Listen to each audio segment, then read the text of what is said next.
Hey, Alec Miller here, founder of Rosen Rogues, and welcome to a quick start guide for LiquiGen. Let's take a look.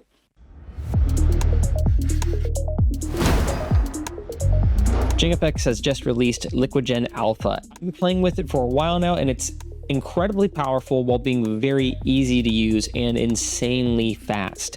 That being said, it is still an alpha, which means there's some hiccups here and there and some limitations. So if you've never opened up a piece of JFX software, this is a perfect place to start. I'm going to remove all the intimidation and give you all the basic controls. I won't be getting into anything too advanced or specific. However, like I said, I've been playing around with this program and I figured out how to do some tricky stuff. So in future videos, I'll go over how to import your own models and animations, how to get those interacting well with the sim, how to get the liquid sticking and flowing the way you want to said imported models, as well as do more complex large-scale sims like waterfalls or rivers.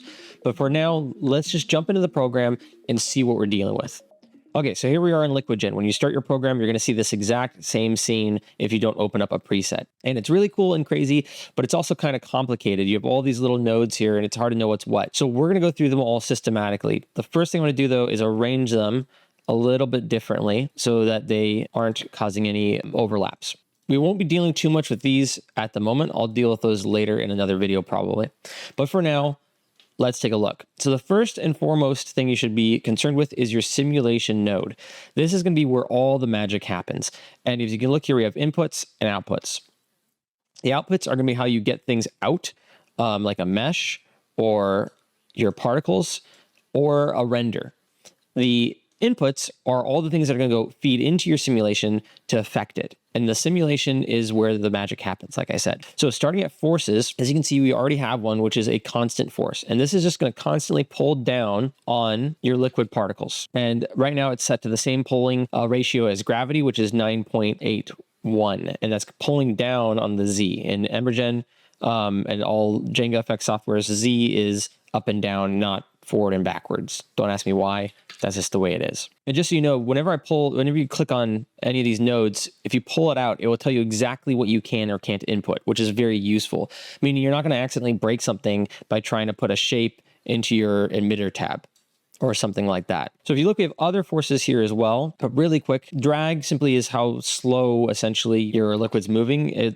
Increasing this makes it move way slower. It's sort of like adding this slow-mo effect to it. If we go to line, that's just going to be pushing it in a certain direction. So if I turn off this constant force and turn it back on, you can see it just shoves it upwards. The difference between line and constant is applying a force to everything equally, and line is applying it in a line. You could do some fall off here, and it's only going to be within that line. So that's sort of the difference there, as you're doing in a particular area as opposed to the whole scene. Next, you have force shape. What this is simply going to do is attract your liquid to a shape. Any sort of shape input, you can import your own, but I'm just going to choose a primitive. I want to move it here next to our liquid. And if I increase the radius, this will be easier to see. And then if I go to our force, I'm going to up the attraction strength, and you can see this is going to start getting pulled to our shape. This is really great for art direction if you want to have your liquid go in a very specific way or be pulled to something in particular. Eventually, what you could use this for is a mix between this as well as a collider to have the liquid flow over an object and be attracted to it, like a face or something like that. Our next force is Toroidal. How do you pronounce this, man? Toroidal. Toroidal. It's hard for me to say this word for some reason. What this is going to do is essentially spin the simulation around this sort of ring. If I turn up the twist, you can see it's twisting. And this is just sort of useful for creating whirlpools, creating tornadoes. So you can change your radius, you can change your repel strength, and you can change the fall off yet again, which is how far reaching this thing is before it stops affecting the particles. Our last force, which we're going to add into here, is a turbulence. And this is pretty self-explanatory if you've dealt with any sort of noise in After Effects or any other program. This is going to create a general turbulent noise that affects the position of all the particles. I want to turn up the scale for this. I want to turn down the amplitude. There we go. And we kind of get some fun organic effects.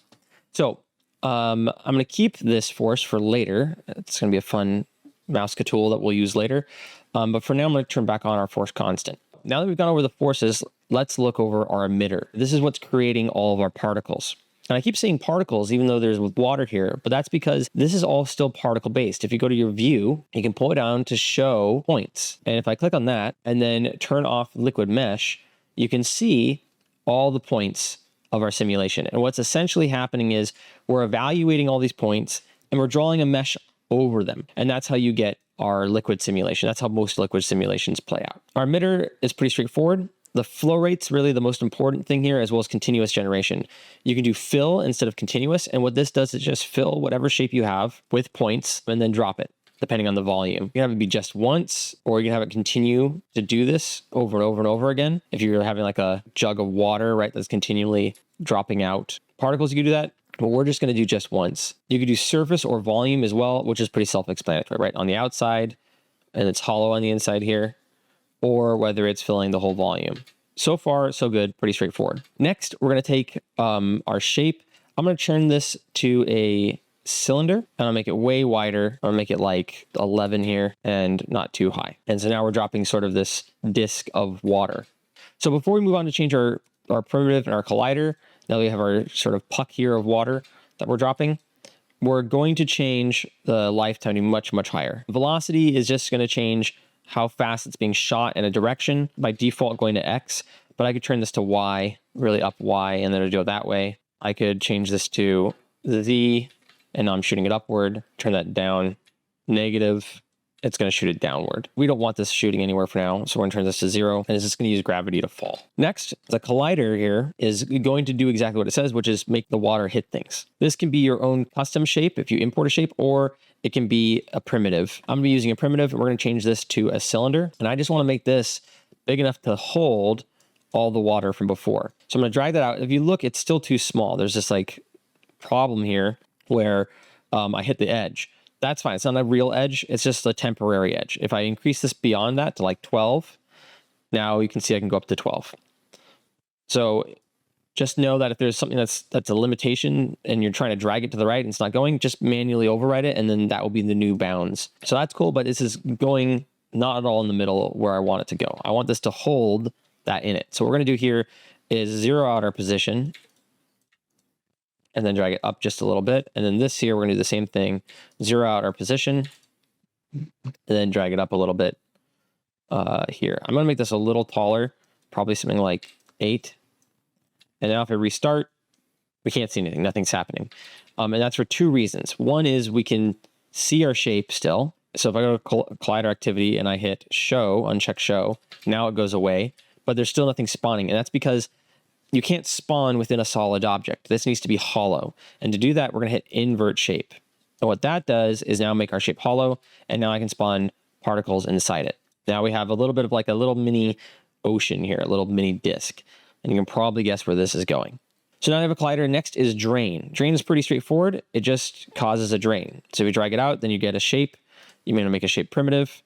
For me, we'll make like another cylinder. We'll make this big. And as you can see, this is just creating a spot for all the liquid to drain into. And if I leave this here for long enough, eventually all the particles, we'll view those again, all the points will go into it and all disappear. And so this is a way to kill off all of your particles. There's plenty of reasons to do this, right? If you have a bunch of water going into a sink or off of a waterfall, but you don't want it just all, pooling up and constantly causing a drain on your GPU, this is a good way to get rid of them. For us, we don't need to have a drain. Next is going to be our Whitewater. This is one of the coolest things Django effects have added, and it's pretty crazy powerful. So we add in our Whitewater, and as you look, nothing's happened. You can't see anything. And the problem with that is you need a shape to come into it. So you add in your Whitewater, you add in a Whitewater emitter, and then you go, okay, well, we need a shape. And what you can do is just drag out a shape here, increase the radius. So now you can start to see some Whitewater here within that sphere, but it's only happening within the sphere. And this is a problem.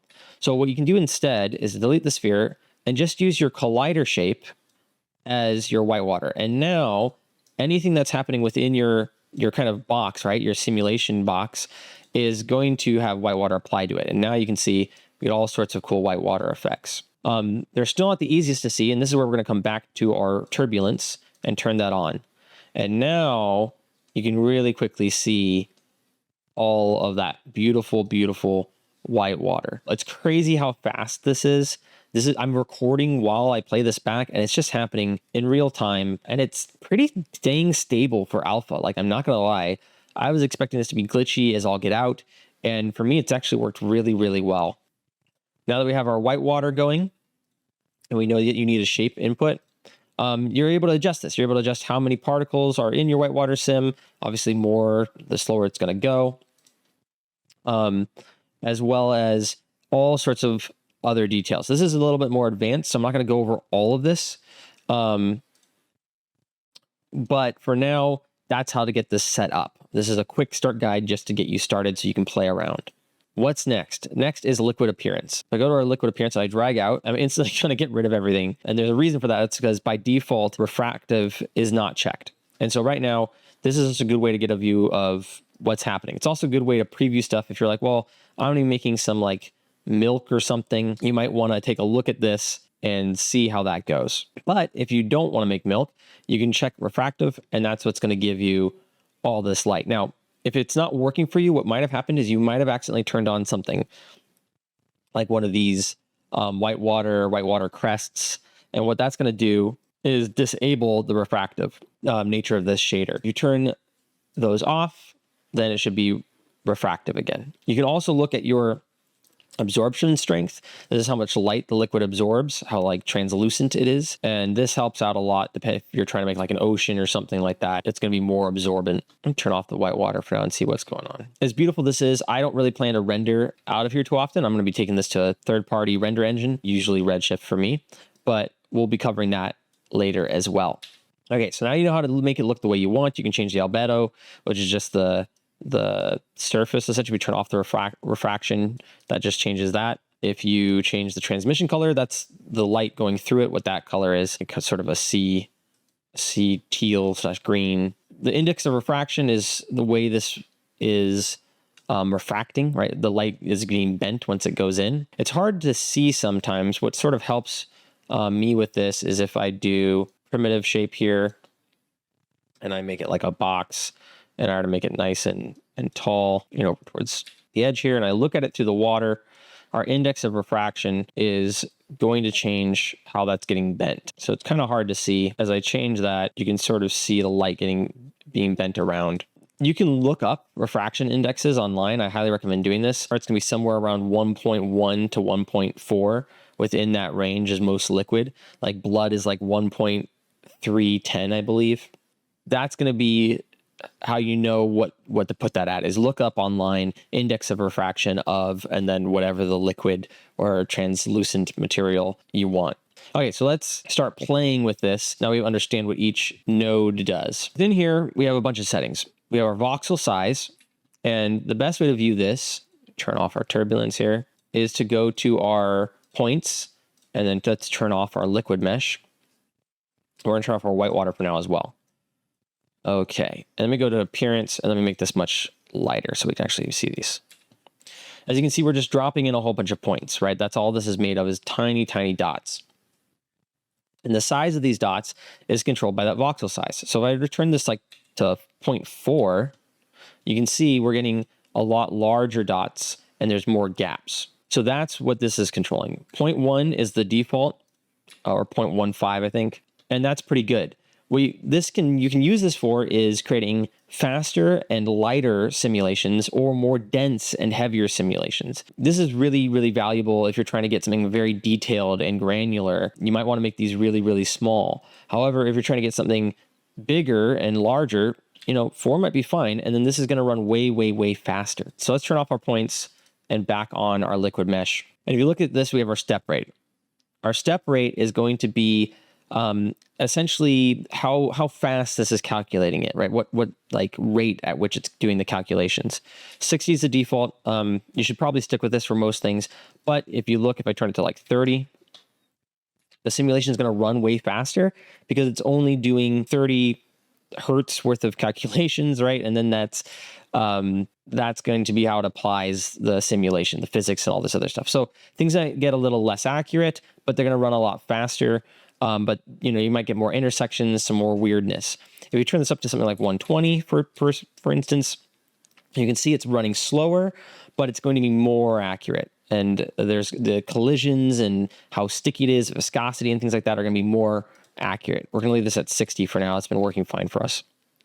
Sub-steps is exactly what it sounds like. It's sort of just multiplying the number of steps. So, you know, we took 60, we're doing 60 times 2, you know, and it allows for a less fine control, but still the same idea of making it more and more accurate.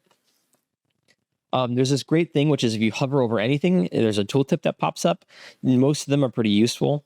Some of them are a little redundant. The more steps, the more computation, but the more accurate the result. Exactly like I was saying.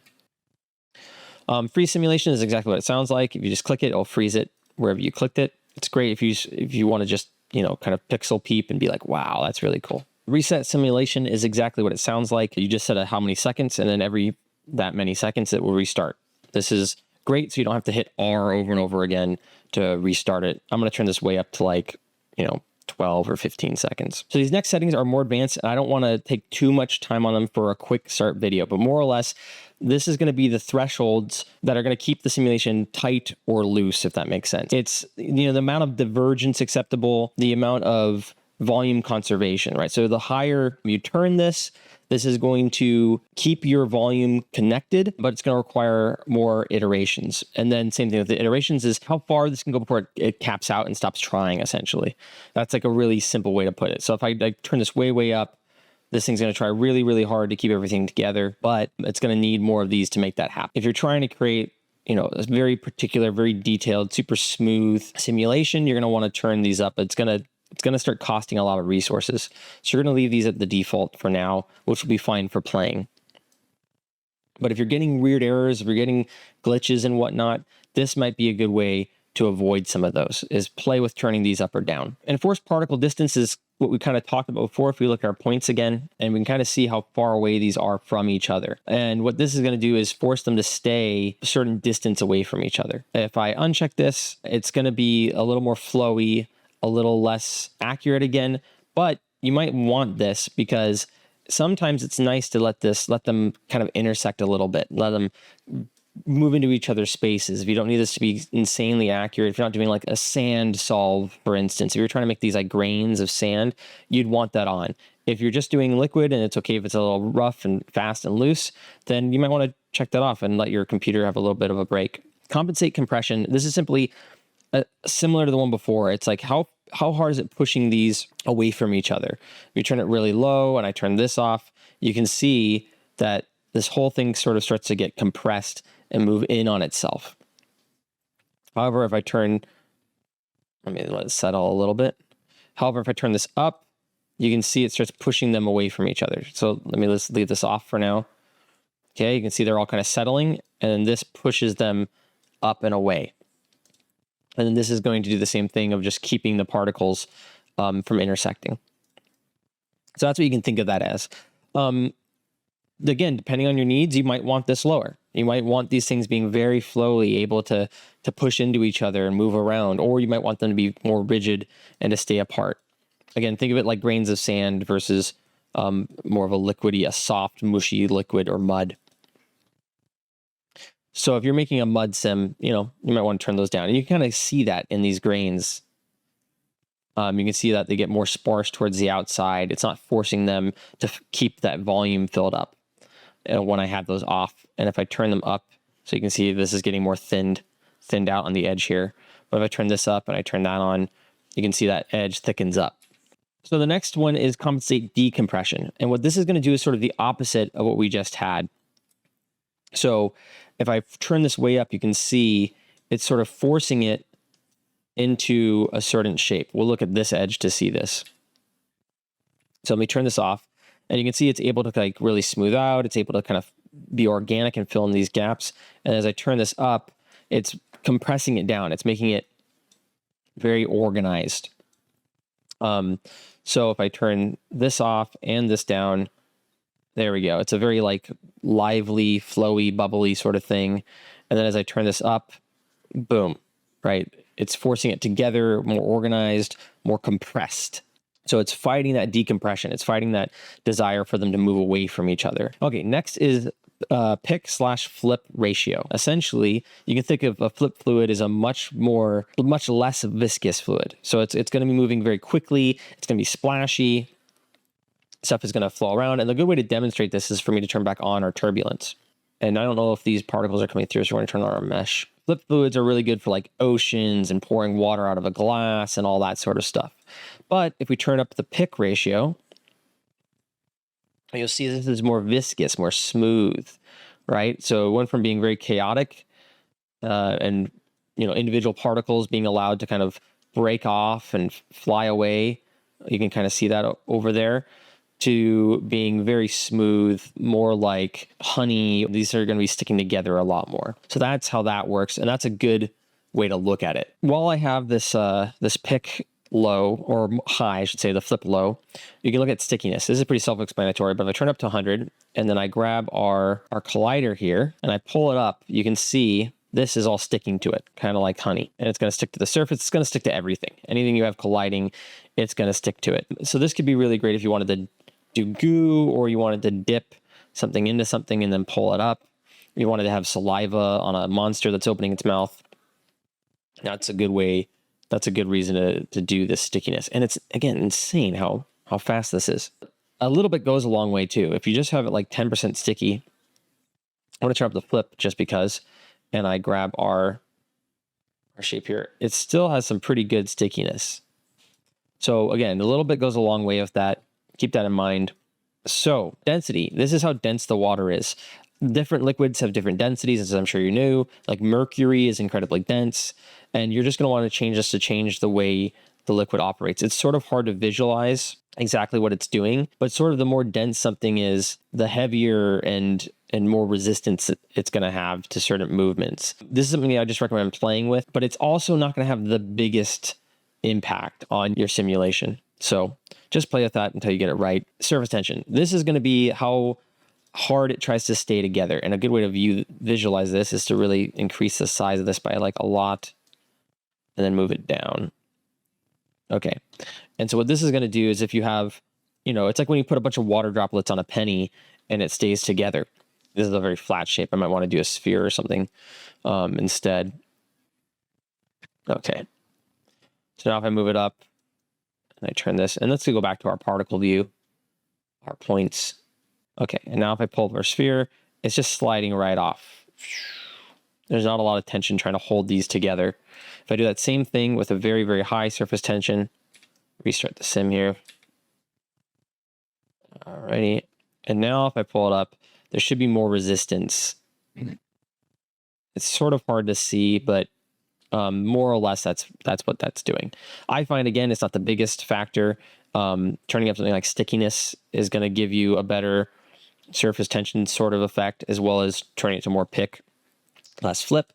And now if I pull this up, it's really kind of slowly, like really muddy, right? It's very heavy, almost very viscous, versus trying to use surface tension for that is not the way to go. So I'd leave this at default if you're just playing around. All right, so now that we have those explained, we have two final ones and then we're out. We have our resources. This is pretty simple. This is just like where you're capping out to keep your GPU from exploding. What's the max number of points or voxels, max number of particles, max number of triangles. You can view the triangles here, and that shows you the triangles of your mesh. If you're having like some issues with flickering, you might want to turn that up. What you can do is get a better resolution on your mesh here, and that might help with some of the more flickering aspects of this thing. Same thing with max number of particles. Again, we already talked about the particles. Oh, the voxels, by the way, are going to affect the resolution of your primitives and imported shapes. That's the other thing to know about voxels. So if you're getting jaggedy edges, right, if I were to turn this way down, where's our voxels? Let's turn this to like 11 million. The primitive, your colliders, let's say, will be less smooth and round. And if I turn that up to like 55, then you can see it's more smooth and round. Hopefully that's showing up. It's kind of hard to see. If you need water to like go between certain holes on a model that you're importing or something like that, and it's not doing it, that's what you want to look at. The final step here is our mesh options here. And what this is going to do is draw the triangles, right, over your surface. So if I uncheck this, we don't have any triangles. And if I turn on our mesh, we now get our polygons, right? We get our triangles being drawn. And essentially you have just a couple settings here. One is your ISO value. And essentially what this is doing is looking at where all the points are and then deciding if it should draw a triangle there or not. You can see that as I lower that down to a negative number, we're pushing into our points. As I increase this, you can see it's starting to expand out and sort of getting more bulbous and smooth. Think of it sort of like dilation in EmberGen. You're expanding or contracting your mesh over or under or into your point cloud, right? So the points that you've created. And then smoothing is pretty explanatory. It's a SDF, that's sign distance field. It's a type of calculation on sort of which way the faces should be facing depending on the algorithm. As far as what this means in layman's terms, what this means to us normies is this is expand and contract. And what this is going to do is smooth that out. So this is your smoothing. Again, you can kind of go higher than 1 with this. I don't know if it really does much past that, you know. You can just keep going with it. But again, I wouldn't rely on this as your main means of getting your sim looking right. If you have to, you know, really crank this to make it smooth, then something else is your problem. And the final setting is generate sign distance field on smoothing. And this is just sort of a corrective measure. You can kind of see it tweaks your work a little bit. Feel free to play with these, but again, if you're having issues, hoping that you're just going to be able to fix a non-accurate simulation down here is not the way to go. You're better off making this a more accurate solve. That brings us to pretty much the end of this tutorial. The last step is how to export, but we've kind of already mentioned that, which is just you go to your mesh, you go to your particles, you drag out, and you choose export mesh. Export particles is what you're going to want for your Whitewater, for these particles within here. The settings are pretty self-explanatory. Directory is where it goes. First frame is where you start rendering from. Number of frames is how many. Frame stride is whether or not you're skipping any frames. 1 means just one after the other. 2 would mean every other frame. You can include the main liquid, include spray, include foam, include bubbles, right? So you can have these separate, you can have them all be the same. That's more or less that. What I would recommend doing is exporting a mesh and then exporting your Whitewater separately. The mesh here, this is going to get you an actual usable 3D mesh, right? All those triangles that we saw earlier, those will all be exported. It's going to be pretty big. Both of these will be pretty big, but you know, it's going to be a large file. Think, you know, tens of gigs to like 100 or a couple hundred gigs, depending on how long your simulation is. Same thing here, directory, first frame. The only difference is export velocity. What this is going to do is create a vertex map that then you can pump into your render engine's motion blur settings. I'll talk about that more in a separate video because that's a pretty like advanced thing. But there you have it. That's how to get started in LiquiGen as fast as possible. So there you have it. That's my quick start guide to get you everything you need to be started in LiquiGen. If you like this video, obviously hit like, hit subscribe, but also let me know what specific use cases you're hoping to use LiquiGen for in the future. I have a couple tutorials in mind, but I can always use more suggestions. And if there's one that's sticking out where everyone's saying, hey, I really want to make a waterfall, or I really want to make a, you know, crazy blood splat, or I really want to make whatever it is, I'll prioritize it. So this is your chance to have your say, get your questions answered in the comments below. Thank you so much for watching, and I'll see you in the next one.